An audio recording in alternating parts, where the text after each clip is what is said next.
Okay, this is our backyard science project. I wish I could do this in class so you all could have a hands-on approach for this experiment. This is a thermodynamic experiment. As you can see here, we have a container with a pump. Pump has been assembled such that it researches back into the container. There's a valve on the discharge of the pump. Pump discharge comes up, goes through this fully open ball valve.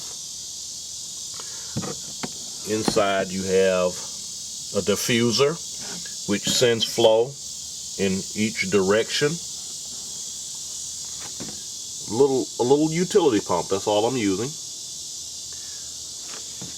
I put a barbed connection, I guess I would say, a barbed connection with Tygon tubing. That Tygon tubing is running to a condenser.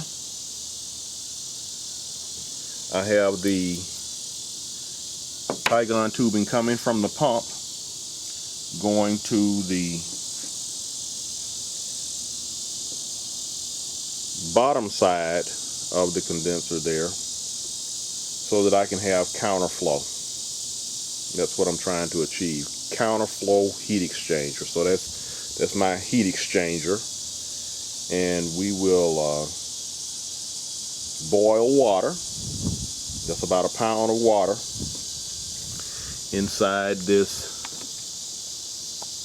See if I can control my camera. A pound of water inside this flask. I just took it out of the freezer.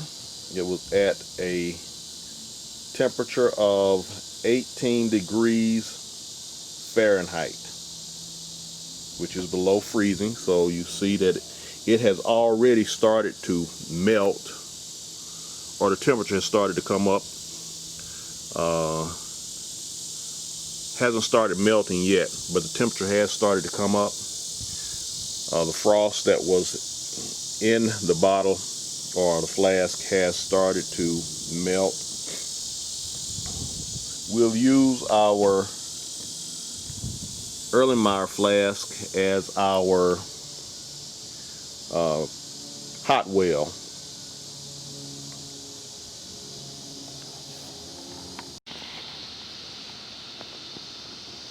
Okay, so now I've connected the round bottom flask to the the condenser, or my heat exchanger. I have the tubes running down to my heat sink. My pump and container with the piping and valves, tubes, that will be considered my heat sink.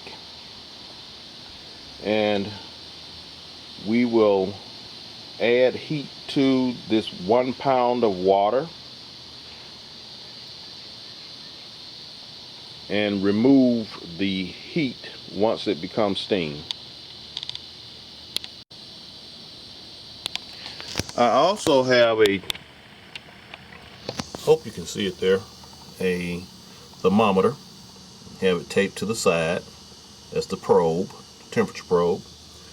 And I have a meat thermometer right here where I can monitor the temperature of the heat sink.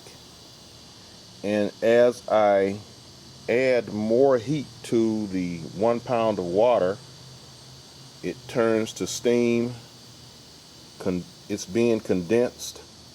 Heat is being removed. So that heat has to go somewhere. Even though we'll lose some to the ambient environment, we will start to heat up the amount of water that's in our heat sink. So I'm going to monitor for temperature changes there to see how much of a temperature rise I'm going to get. I'm not going to put a lot of water in there because I only have a pound of water here, but I will check to see if there's any temperature change as the process goes on.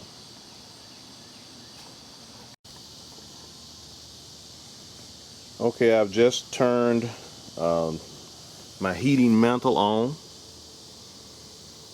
I have my red light.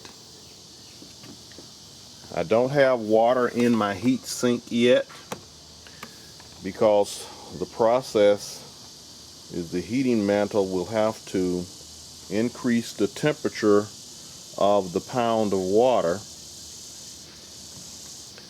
such that it actually melts. Now, as we go through this process, you should be tracking along your phase diagram where you're looking at temperature that's on your y-axis and heat being added on your x-axis, and where would we fall right now on that diagram. The entire apparatus is set up. The only thing that we're waiting on now is for our temperature to start coming up in the round bottom flask, and once it's all liquid, then we will fill our heat sink. Starting to slowly fill the heat sink. I have my hose in there and I do have flow going in there. Right now there's about an inch of water across the bottom of the heat sink, and we'll allow that to come up slowly. I'd like for the entire pump suction to be covered, and so that will prevent any type of net positive suction head issues with the pump.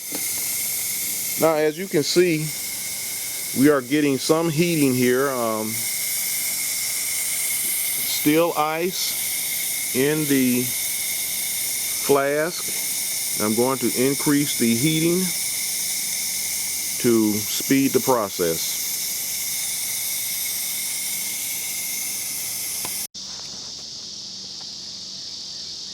At this point, I do have my thermometer in the flask. It's in the neck of the flask. The actual tip of it is in the neck of the flask. This is a Celsius thermometer. Temperature is currently reading about 25 degrees Celsius, which is 77 degrees Fahrenheit. So it's just reading ambient temperature. Until you actually start seeing this melting and beginning to boil, you should not see any increase in the temperature on the thermometer. So it should remain at around 25 until we actually get the liquid phase. Now, I don't know if you can see this, but the ice is starting to move a little bit. It was moving because the mantle has heated up. It's melted the liquid that was in contact with the flask,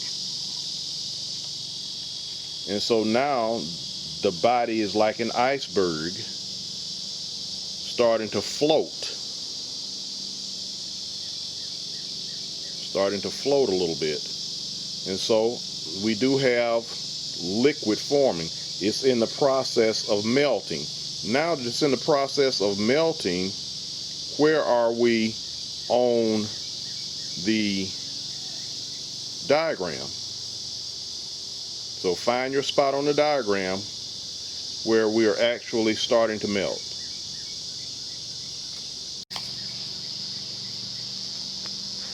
So our heat sink has been filled to about, I guess it's about 3 inches, 3 inches in the bottom.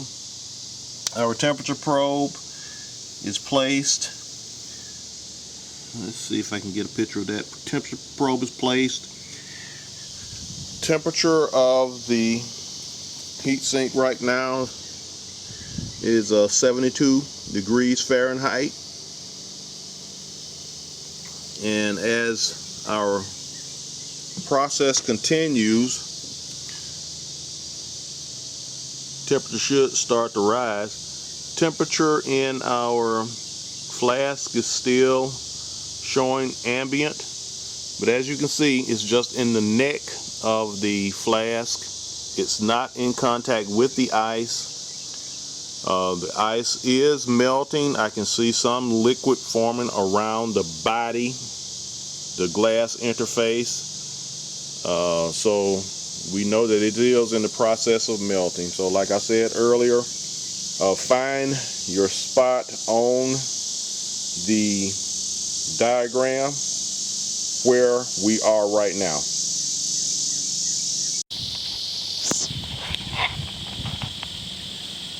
Now the pound of water that was frozen has almost changed back into water again. There is a little iceberg in there, but as the mantle heats up, we've had a constant heat rate for the last few minutes, and the ice has begun to melt. Temperature is still around 25 degrees. Looks like it's about 26 now. So we'll just say temperature is relatively unchanged at this point in the flask. I do see some vapor forming though around the flask. Temperature in the heat sink is still 72 degrees, and I see nothing occurring as far as boiling because we are still melting.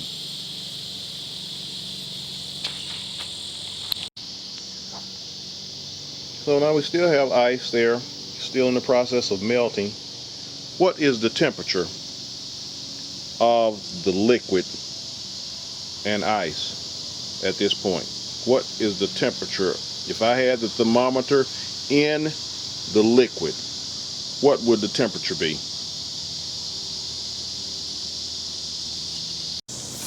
Give you a good idea of what the ice is doing. It's flipping around, it's melting.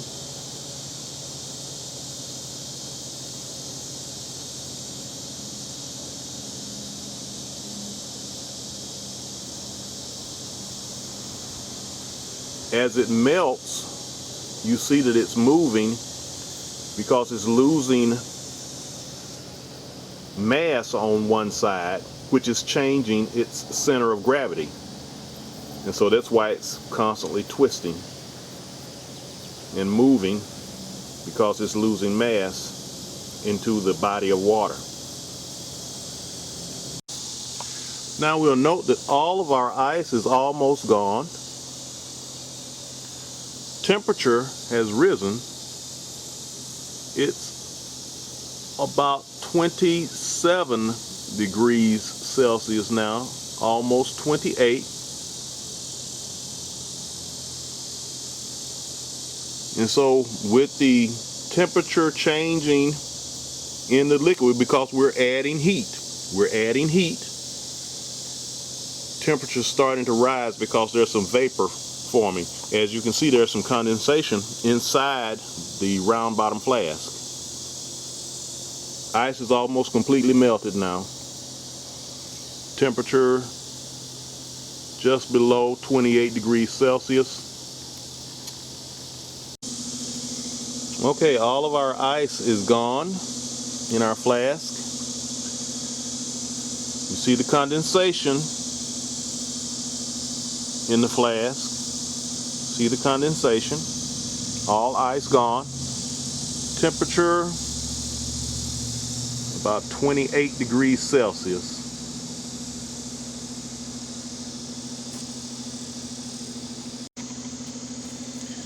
Okay, you see that the condensation inside the flask has changed a little.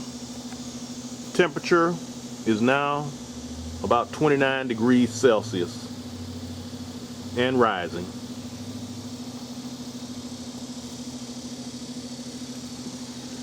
Temperature in my heat sink still 72 degrees. Haven't started the pump yet.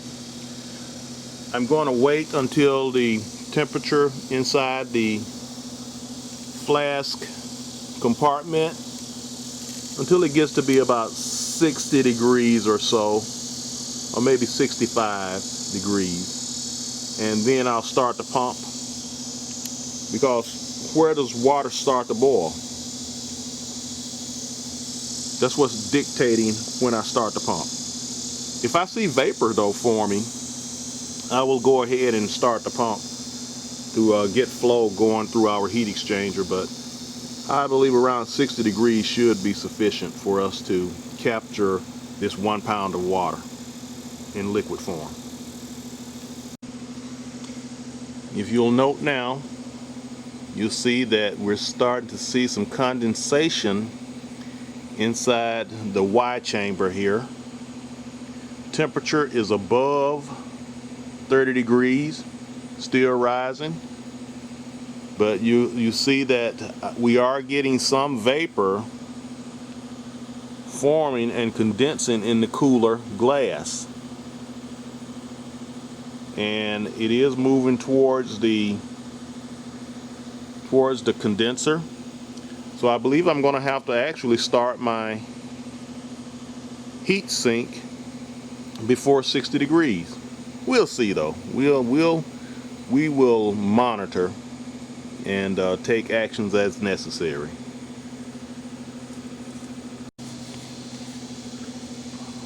Okay, we're at about 60 degrees Fahrenheit. I'm going to go ahead and start the heat sink and try to establish flow through the condenser. Okay, I've got the heat sink or the pump running in the heat sink. Actually just recirculating water right now.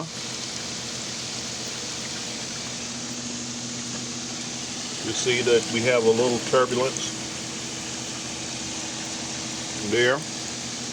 I have to control this valve. This valve is full open right now. As I take it closed, then we'll start to get water flowing to our condenser through this tube. So back pressure is what's going to drive that. I am getting some boiling in my chamber. I have to get some flow going. I have a rolling boil inside the flask. Temperature is about 95 indicated in this uncalibrated thermometer, I'm sure. Should be 100 degrees Celsius, which is 212 Fahrenheit. You'll note that now I have flow going through my heat exchanger. You'll see the steam is condensing inside the heat exchanger, and we're collecting the condensate as it comes out of the heat exchanger.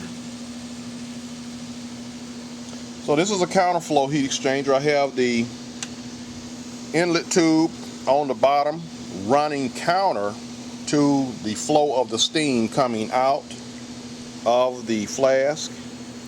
So that's what makes it a counterflow. I have just enough flow that's filling the lines. The entire heat exchanger is not filled, but there is enough to remove the heat in the heat exchanger. Our temperature in the heat sink has risen by 1 degree. So let's talk a little bit about BTUs and how many we've added. Okay, rolling boil, temperature still around 96, and I don't believe the thermometer is properly set, but that really doesn't matter at this point. We are boiling, and we know that that temperature should be roughly around 212 or 100 degrees Celsius. We are condensing, capturing the condensate.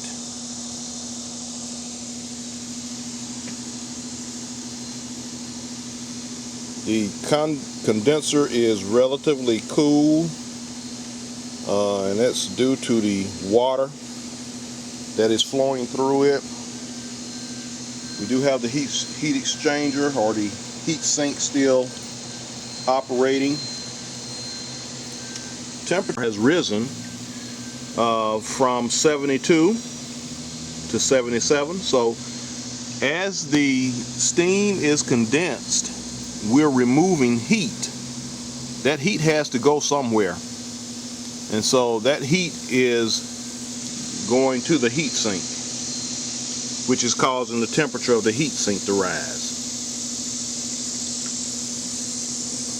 We still have some more water to be boiled here. The process is proceeding as expected. That's why I wanted to monitor temperatures in several areas. Not so much to know the temperature at which something would occur, but more so the change in temperatures. If we know the change in temperatures, we can calculate the number of BTUs. And at this point, where are we on our diagram? In this section, in this section, in this section, and in this section. We have several different processes going on at the same time. So where are we on the diagram for each one of those? Temperature is about 79 degrees in our heat sink now. So we are increasing the temperature there.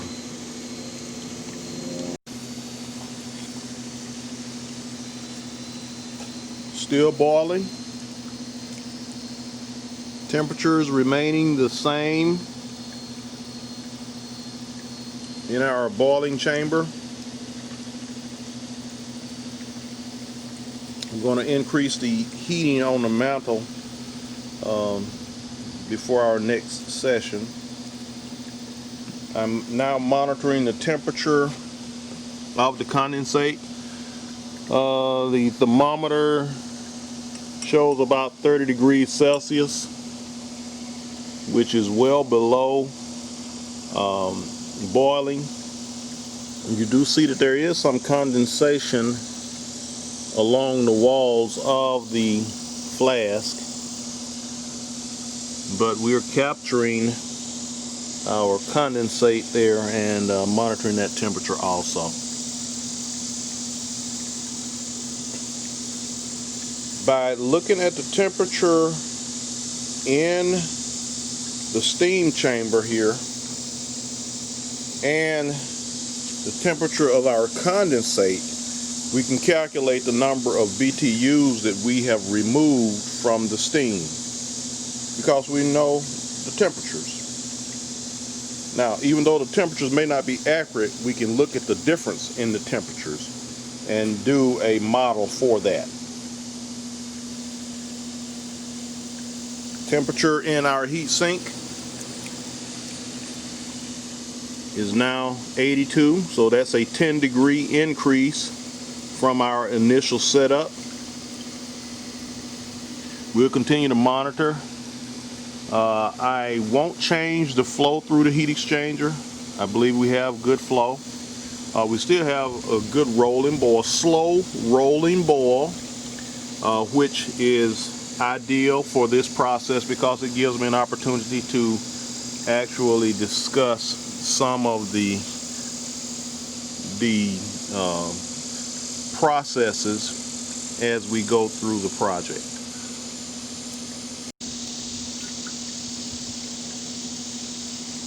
Condensate still holding at 30. Still have a rolling boil, slow rolling boil. I'll increase temperature as necessary. Temperature of the steaming chamber is about, looks to be about the same. Might be slightly higher now. Heat sink temperature, 86 degrees. Still rejecting heat to the heat sink as indicated by temperature increase. Still have some condensation along the body of the flask.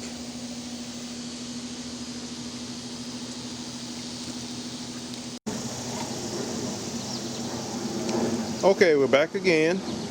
Still boiling. I did increase the heating rate on the mantle, so we should start seeing a little more aggressive boiling in the next few minutes. Same process has been going on since we last spoke. Condensate temperature is still around 30 degrees, but now we see that we've got 90 degrees in our heat sink. So we're constantly dumping heat from our steam, constantly dumping that heat in the heat sink. And yes, the pump does add heat also because it's adding energy to the fluid. So I'm going to compensate for that. I'll probably get some ice cubes and drop in there. I won't drop them anywhere near the temperature probe, but I will drop them in there so we can compensate for the temperature. Now, 90 degrees Fahrenheit, that's nothing to be concerned with. That's just a little bit more than ambient temperature. So we know we have 90 degree temperatures as far as our ambient conditions around here all the time. But what I will do, just to demonstrate the process, because in most heat exchangers you either have another source of water or some type of mechanism to remove the heat that's being built up in your heat exchanger. So that's what we're going to be doing. We're just going to go ahead and add some ice to it and see what that does to the temperature.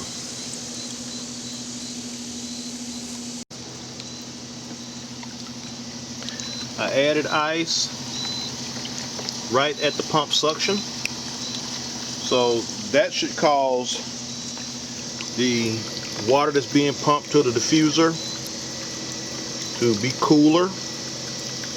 And so we'll check the temperature on our heatsink temperature monitor in just a minute. But that should, and the ice is melting relatively fast because you got this 90 degree water here now. But none of the ice reached the thermometer. Temperature has dropped from 90 degrees down to 86 degrees. So we did accomplish our task, but temperature still dropping, 84. Now what this does, it makes our heat exchanger more efficient, because now the cooling water is cooler, and so it can condense more efficiently as it runs through the heat exchanger.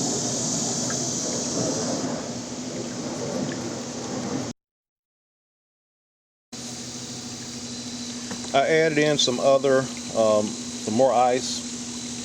Temperature, when I added in the first batch of ice, temperature went down to 84 degrees, and then had slowly gone back up to 88 degrees. I dumped in some more ice. Getting some more cooling now. Put the ice right at the pump suction, so it should be diffusing throughout the heat sink. Along with adding the ice, you're also adding level, because it is a mass of water, but you do have the temperature or the BTUs that's actually being removed from the heat sink now as a result of the ice melting. So the BTUs, I mean, look at your chart, at the diagram, the BTUs that we are removing is a direct result of the ice melting. So that heat exchange mechanism that's going on right now, which is, what mechanism is it? That mechanism right now is causing the temperature to drop. So we're removing BTUs from the heat sink. Those BTUs are going into the ice in order to melt the ice. So that's what we have happening. All of the ice is melted now. Since all of the ice is melted, I don't expect the temperature to continue to drop, and it hasn't yet. If it does, I will be, well, not surprised, but it would not be what I would have expected right away. All the ice melted, all the BTUs are used up for right now. Now I'm starting to add heat again, and my temperature should start to rise as our condensing process continues. Okay, the process is still ongoing. Heat sink temperature is about 88 degrees. And we're getting low as far as the liquid level inside the flask. However, if you look at the temperature has increased to about 100 degrees now. So temperature is now rising. Even though we're still boiling, temperature is rising. So earlier temperature was about 96 degrees or so, and it held there until the bulk of our fluid boiled off. But now we see the temperature starting to rise a little bit. Condensate temperature is still about 30 degrees, which is roughly about, well, 30 degrees Celsius, which is roughly about 86 degrees Fahrenheit.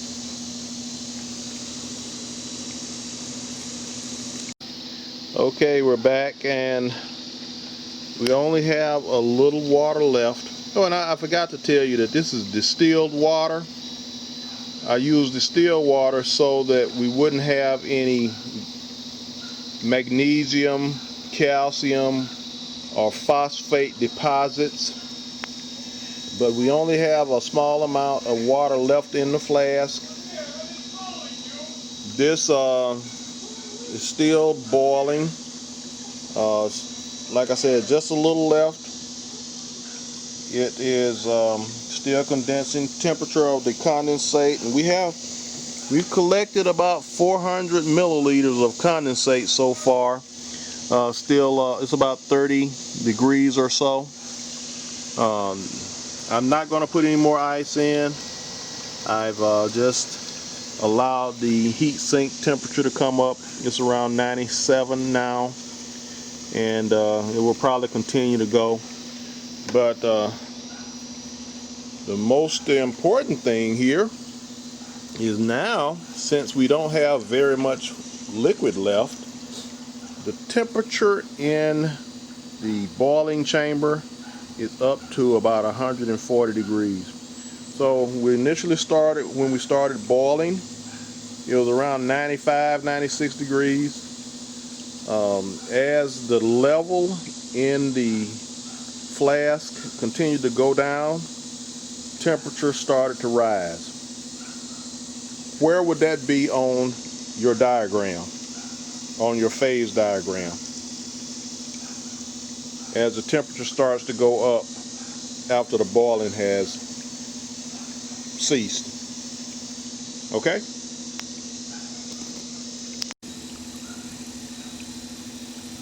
Okay, we're in the final throes of the demonstration. As you can see, there's little to no water in the bottom. I still have the mantle heating. Temperature is a little less than 130 degrees Celsius. Still have steam that's being condensed and being captured in our flask. Temperature of the condensate still around 30 degrees Celsius. Temperature in our heat sink up to 100 degrees. I'm not going to add any more ice to it. We're going to just let it continue where it is.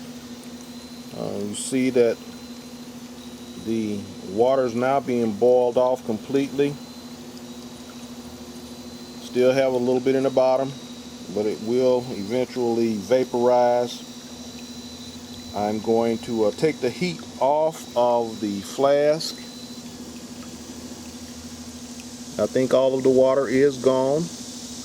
Oh. So what you're seeing now, we call that reflux in chemistry. When you boil something and then it condenses at the top and it drops back into the flask and boils again. So that's what you're seeing now, is some of the condensation in the upper part of the chamber dropping back into the flask. I'm going to take the heat off the flask, turn it off. I will allow the condenser to continue to run.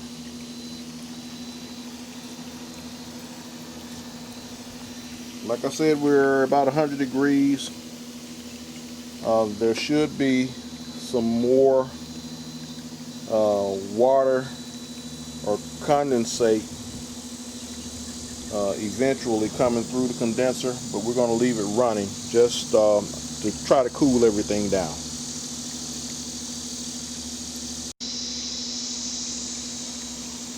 Okay, I've shut the mantle down.